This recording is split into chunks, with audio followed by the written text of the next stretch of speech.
Kisumu to Perth, it's Guys, welcome to the K2P Podcast. And the reason we call it K2P is because it's from Kisumu to Perth. Kisumu's in Kenya, where Tracy's from. Yeah. And we just thought about the name and we thought it fits. So K2 it is. Okay, so we have 10 questions today that we're going to ask ourselves. And Each other. Yeah, and this should be like an introductory topics to know me and my husband. By the way, my name is Tracy and my husband's Michael. Michael, introduce yourself. Michael M. Michael. I'm the husband. Honey, are you doing gangster stuff now? That's the M. We didn't discuss this one. Just let me be funny. Okay, you want to be funny?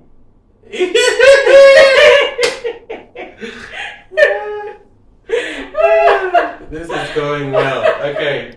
Anyway, so we have 10 questions and I don't know how we ended up with me being the host, but I'm going to be the host for today. So how did we meet? How did me and you meet? We met for the technology, for the internet. Explain.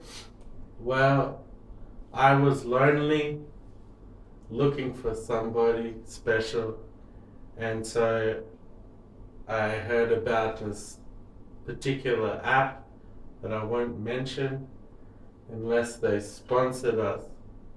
But it rhymes with jumble. Anyway, I was on the app and I was like, oh man, this is depressing, because you know when you're using those apps to find someone, it's just like you feel like, oh, I have to sell myself, because if I don't write the right thing, people will they'll think I'm weird or a weirdo or just crazy or just boring. So anyway, I kept deleting it, and then I got lonely again and I reinstalled, because I was living by myself at the time. And I reinstalled and I delete again, I reinstalled, delete again. And then one night, and I was very sick, I was bored and I was like, I'll just reinstall it. And then up came Tracy, a picture of Tracy. Okay, you leave it at that. I'm going to give you my version of the story. So, I came to Australia to study, and What were you studying? I was doing pharmacy. So, that was going well, and I think it was a year, almost 2 years in, and I was so bored. Uni, I don't know if we were off for uni. Yes, I think we were on break for Easter, and usually at that time sometimes you get work, sometimes not, because it's holiday. Most people like working on holidays, so that time I didn't have any shift work, as we call it here in Australia. So I decided to ring my family because it was Easter, and everyone seemed to be so busy that I felt like nobody had time for me, because I was talking to people on the phone and they'll be talking to other people. So when you're in another country and your family is not there, it's quite depressing when you can't reach them because you're lonely.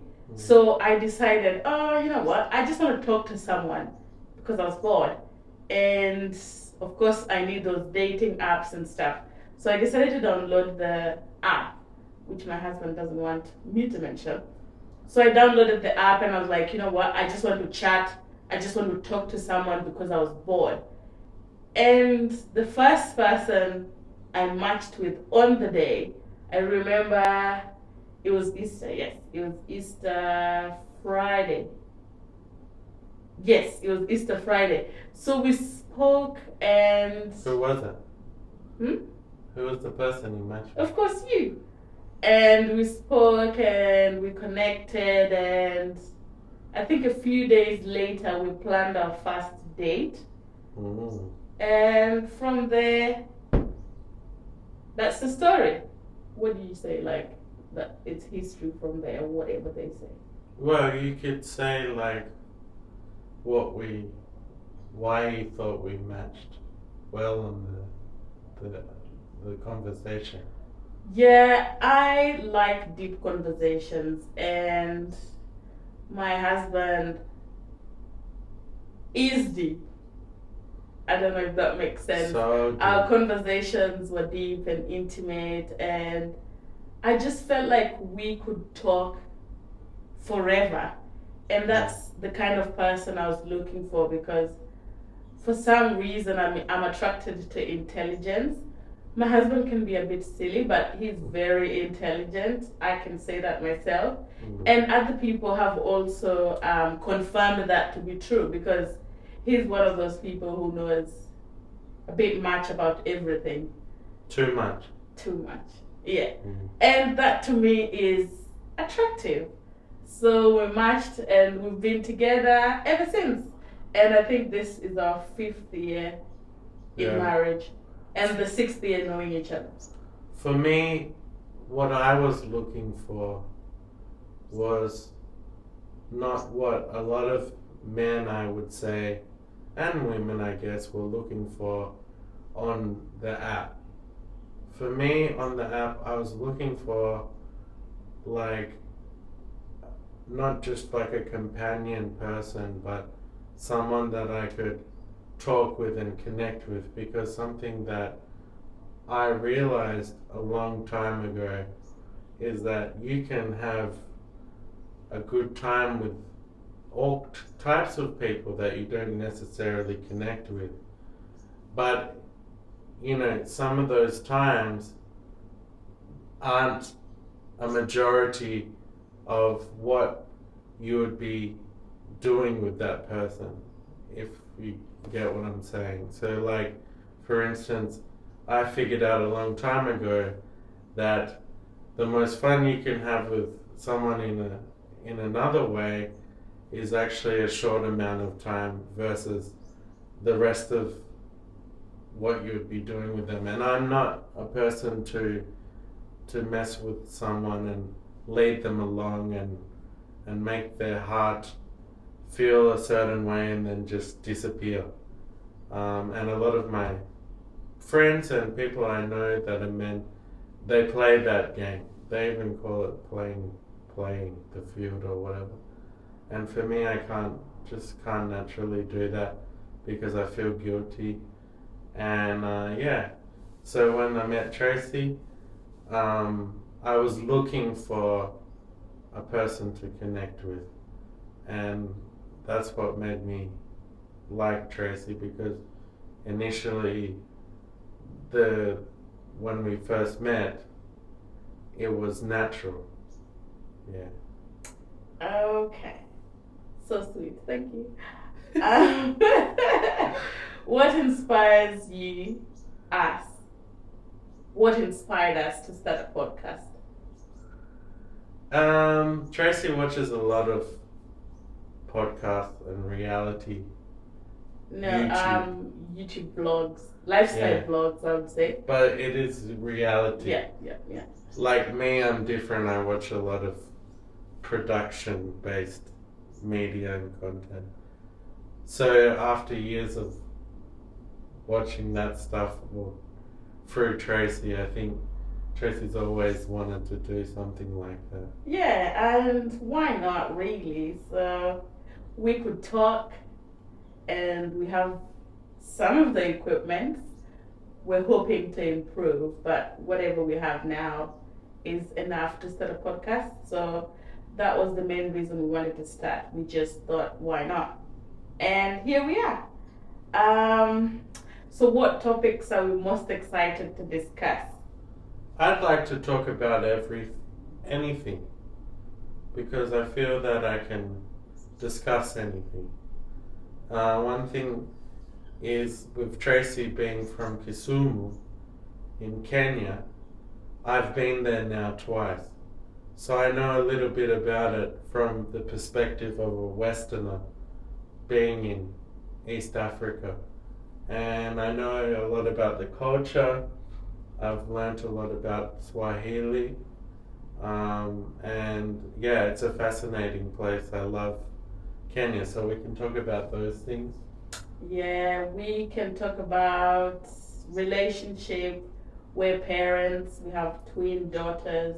Twins, We yeah. can talk a little bit about parenting twins and Perth, Australia, working over here, just life in general. I think our day-to-day life, we can discuss it here. What's your favorite memory of us together? Well, favorite is I would say a strange way to classify memories. You see that with Tracy, I've had many, many deep and meaningful memories. One that I would name one of the most vivid memories is going through labor and pregnancy with Tracy and the journey for us to have twins, because twins, is no easy thing in any scope, from the conception to the Finding out, and that's a funny story in itself. Yeah. The labor, just everything about twins is hectic. So one of the craziest, I'd say, well, the most amazing was when we had the babies and seeing their eyes open for the first time. That one thing for me is the most amazing thing in my whole entire life that I've ever seen. Mine, I would say, is, of course, the day the kids were born. But to me, that day was blurry because everything happened. She was also medicated. I was so tired. I almost died, I think. Yes. I had sepsis. Yes. Yes, I was in septic shock or whatever it's called for, I think, 2 weeks without the doctors finding out what was wrong with me. I think they only found out that I had sepsis on my 10th day in the hospital after I had over, I don't want to exaggerate it, but over 50 blood draws to figure out what was happening with me. Because physically I didn't feel sick, but my blood pressure was extremely high. I was tachycardia. Is that how you say it? Tachycardia, yeah. Tachycardia. And my temperature was up to 43 degrees. Yeah, her vital signs would be stable and then completely drop and change. And, Yeah. And also her physical and mental state would vary very fast and rapidly, which was concerning the medical staff. Yeah, so for me, I wouldn't say that it was very memorable, but of course, because I gave birth to my kids on the day, and the relief I got from being pregnant for 9 months, I was just like, this is the best day of my life. And my most memorable one is when my family first met my kids, when we took them to Kenya. Yeah. That to me was so special, and it was a gift that I could relive every single day. Like, that was so amazing. My dream was for my parents to meet my kids because they were not able to come to Australia when I delivered my girls, because immediately after I gave birth, there was COVID. So there was a complete lockdown, and it was just downhill from the minute I gave birth. Because I was sick, nobody could visit. It was just me and my husband. And after 12 or 14 days in the hospital, we had to go back home with the kids. and nobody could see us, and we could not go back to hospital. Like, you know how after 6 weeks you can go for postnatal care? I didn't have any of that. Usually the nurses would come to the house to check on the kids.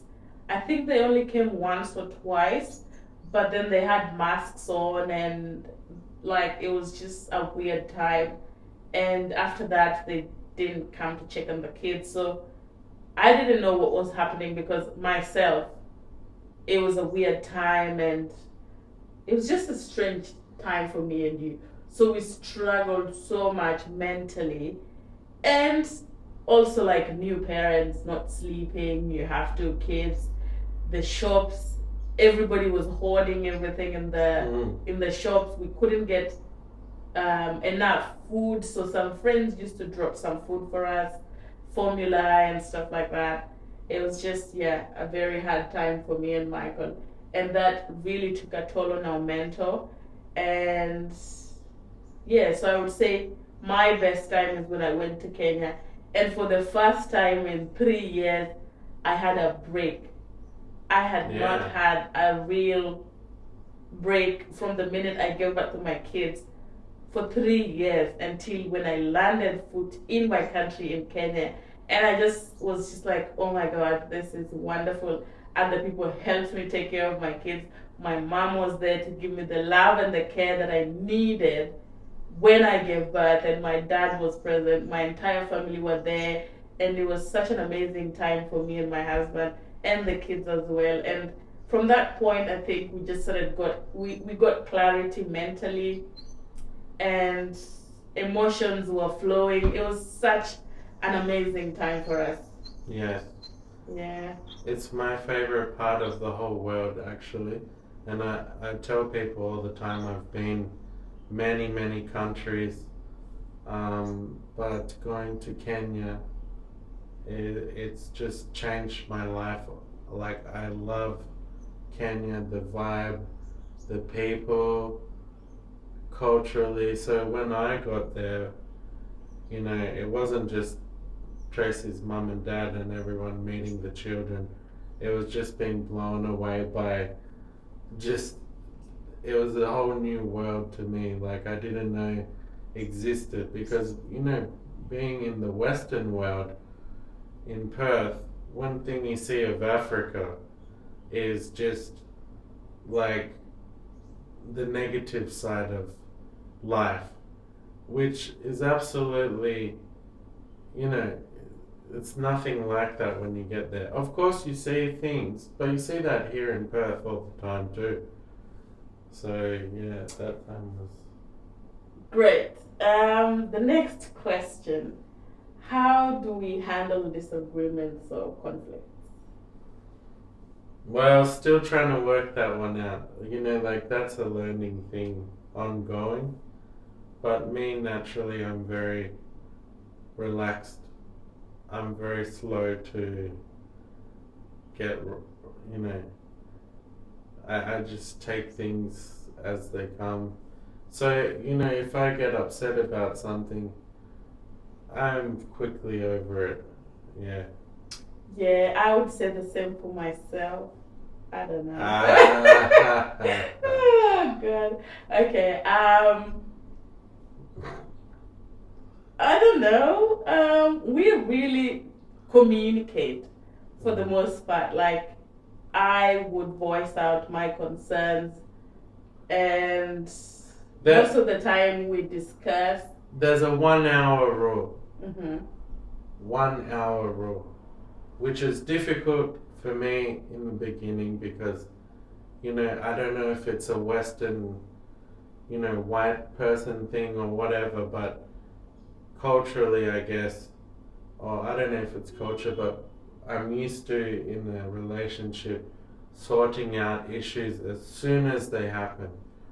And when you sort out something as soon as it happens, I feel that you sort of stop it from growing bigger and bigger and out of hand.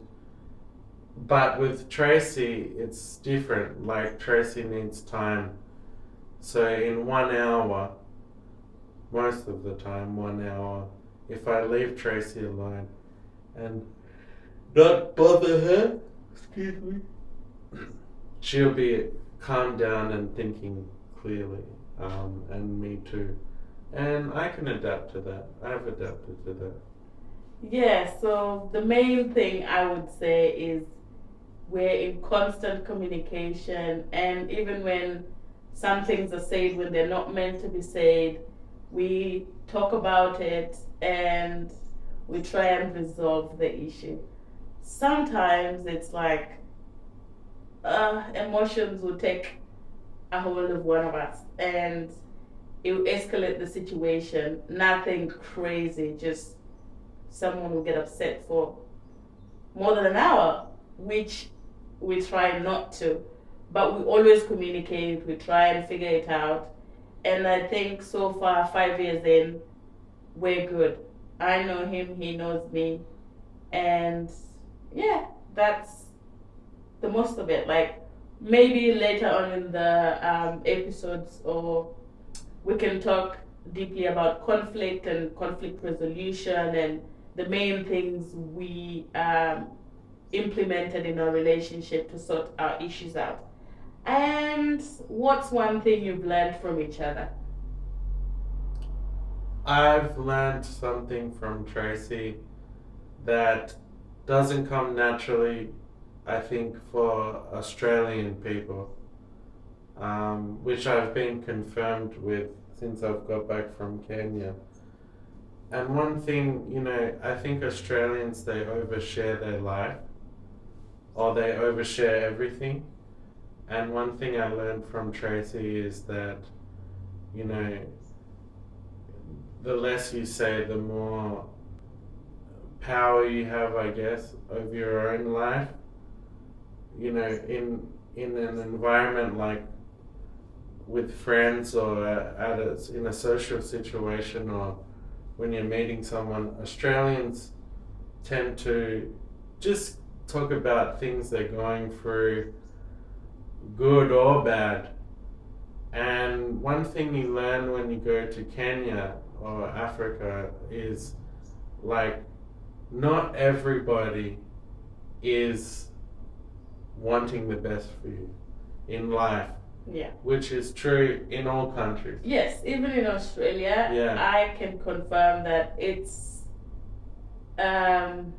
you can't tell everybody your business and think that nothing's gonna happen. Sometimes there are people who bite your back. So you better watch out. Most of the time, especially at work, oh my God, I had to learn that the hard way, because you'd say one thing and yeah, it'll be news. So we try. Of course, we still talk and we communicate with people and we share, and we know levels to how much you can share with the person depending on the connection you two have. And So that's what I learned from you. oh, that's what you learned from me. So for me, what did I learn from you? I learned.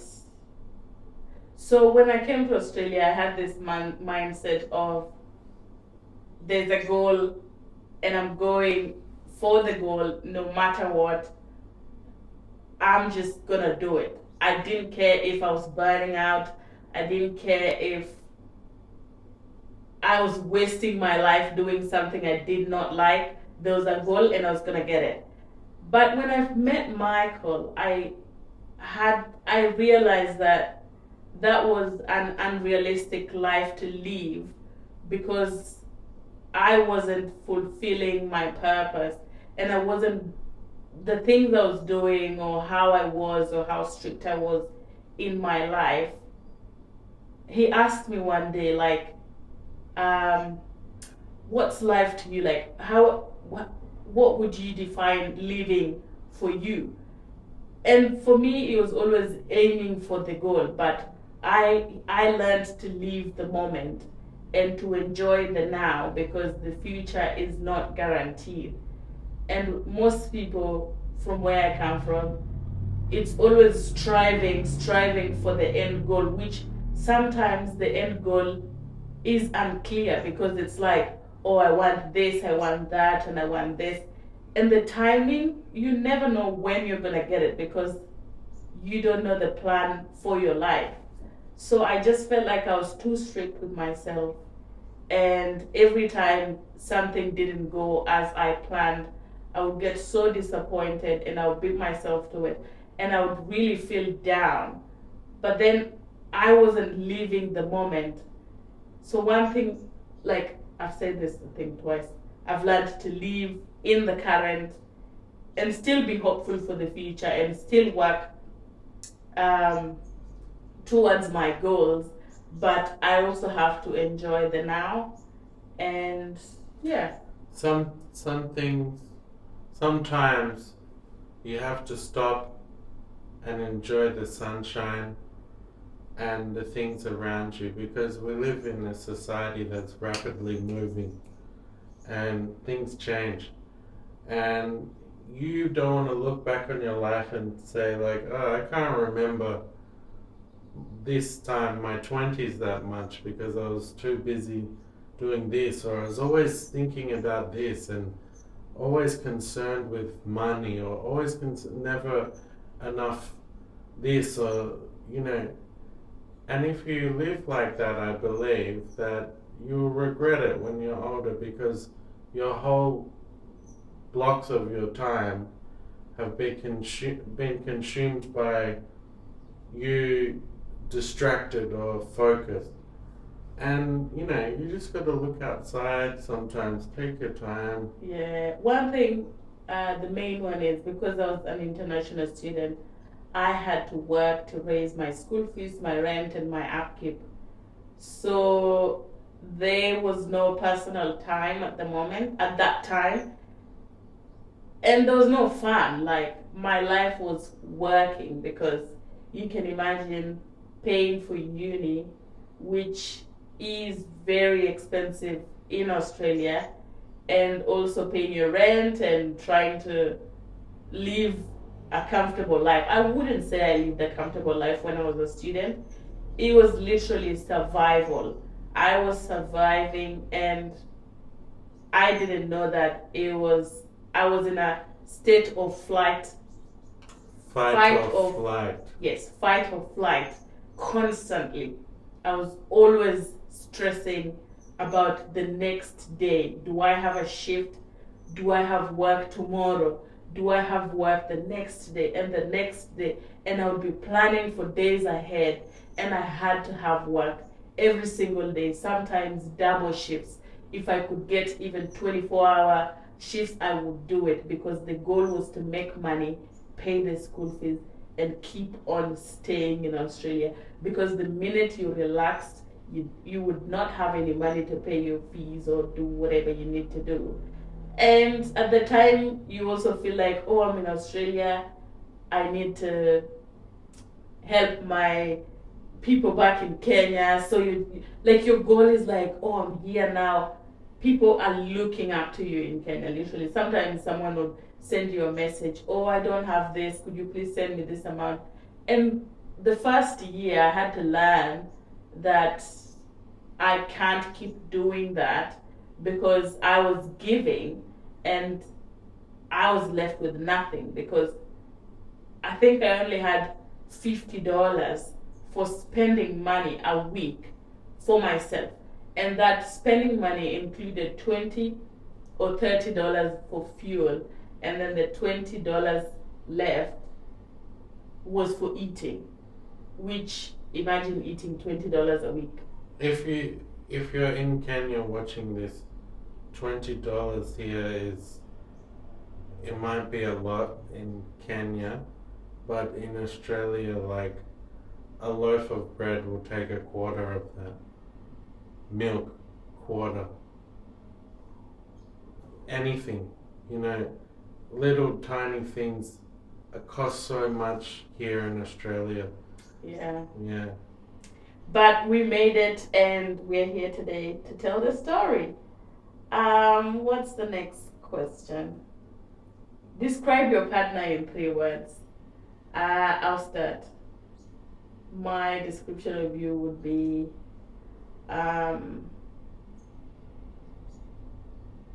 intelligent, patient, True. and sometimes childish in a Yeah. fun way. Okay. He keeps the relationship fun because you can't always be serious, I think. And I would tend to be more of the serious one. I don't know where that comes from, but I do, yeah. you do? Mhm. Yeah. So I'm always serious. Sometimes it's boring. Serious can be boring. So when he's childish and fun, it reflects on me a little. So yeah, it keeps the balance between us. And it's good for our kids because they should have a silly parent. Okay, did you say 3 words? Yeah, 3 words. 3 words that describe Tracy is loving. Tracy loves the people close to her. She truly loves her children, her mom and dad, and me. And with Tracy, you see that in actions. Like, it doesn't mean that Tracy will say, "Oh, I love you, I love you, I love you" all day long. I could. It's just the way that you see her actions towards the people around her that are close to her.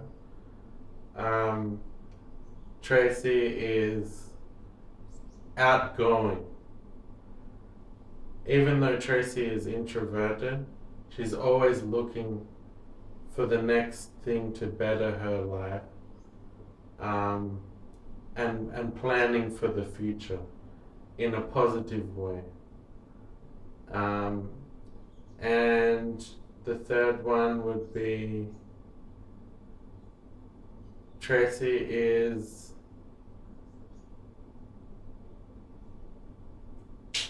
eloquent. Yeah. Like, You dug deep for that one. no, it's just like there's more than 3 words but summing up someone in 3 words it's tough. Yeah. Because when you think of your partner, you think of many words. Yeah. Yeah. Thank you for the nice words. That's okay. Okay. Where do we see our podcast in a year?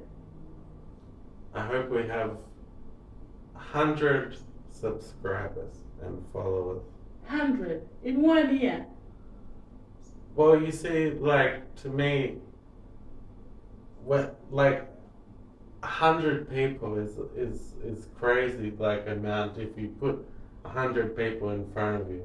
My goal is 1,000, I think. See, that's why I was saying Tracy always looks up, which is something that I need to do more. And I believe we're going to get more than 1,000 because Okay, 3,000. there's good people out there. And how are we planning to balance podcasting with our personal lives? We have twins, like we said earlier. They're at school right They're now. at school, yeah. And the main thing is just balancing when they're at school, when I'm free, when my husband's free, because we both work and the kids go to school. We'll get it done. It's an easy setup. Yeah, but we're hoping to be consistent, at least 1 episode a week. Mhm. Crossing fingers. We'll try our best because it's always busy around here. And yeah, we're just hoping to connect with our audience. If you like this video, our conversations, you can leave a comment down below and make sure to hit a thumbs up for us, like button, and subscribe for many more episodes and conversations with me and my husband Michael. Yeah. What else do we say? Oh, is that the end of the questions? I think so, yeah.